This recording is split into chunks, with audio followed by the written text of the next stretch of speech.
get out of bondage. This is my follow-up to why well-meaning government hurts African Americans. I'm Mark Stewart Greenstein, candidate for governor, a candidate for letting people be free of shackles of government and your healthy distrust of what government does and how it differs from the well-meaning of people who would like it to do better. It deserves to be on your radar screen. Well-meaning progressives, and they are well-meaning. I don't contend that a single one wants to harm black people. But look at the result in two areas that we could change almost instantaneously. One, crime. Crime is higher in African American communities, in part because the policing is not as strong. And when white governments don't give the right resources, a sort of a almost neglect, that's their business, who does it hurt? Black families.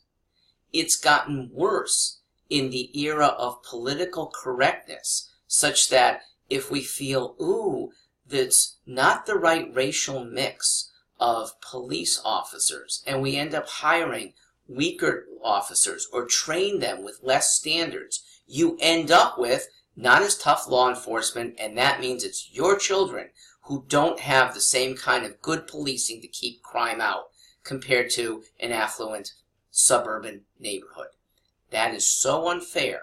Look at Baltimore, okay, where rightly or wrongly, police individuals came under indictment for racism.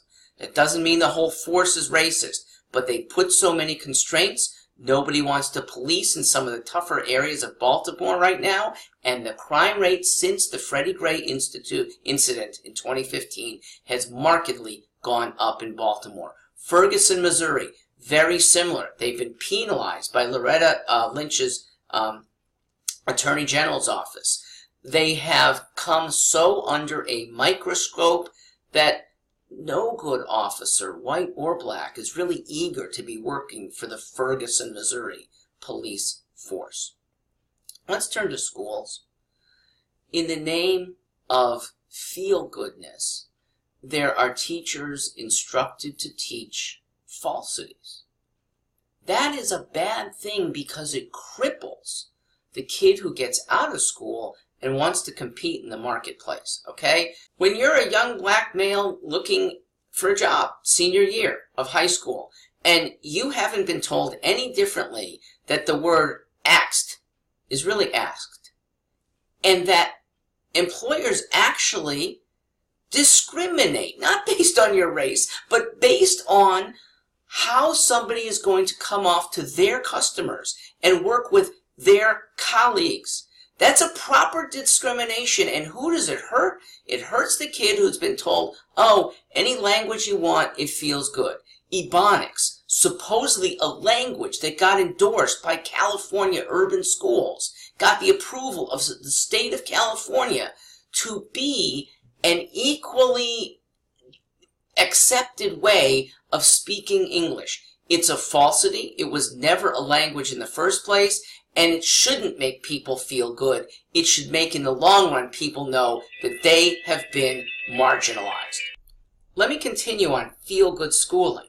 That's when liberal boards of education, often city councils, staffed partly by blacks, partly by whites, feel that the race of the teacher is important to the education of the student. Nothing could be more foolish. And it becomes evil when you know better and you still, in the name of feeling, say, we'd like to have more black teachers who might not be as qualified. So you turn away passionate, really talented Asian or white teachers who would be great for the kids in the name of somebody who's not nearly as qualified. You end up hurting the kids. That is misplaced compassion.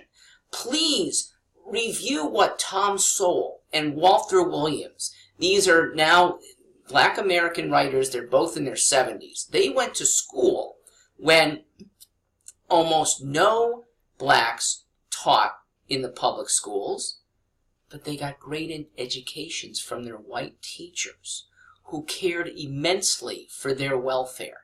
You still can have that today. Stop making race an issue, especially if it's to feel good instead of do good. I am Mark Stewart Greenstein. I'm trying to take down the facade of feel good. I expect to do very good for all of Connecticut, but in particular, African Americans who've relied too much on government. Rely on yourselves, you're good. Rely on communities that around you can make you even better. I'm here to support that. Thank you.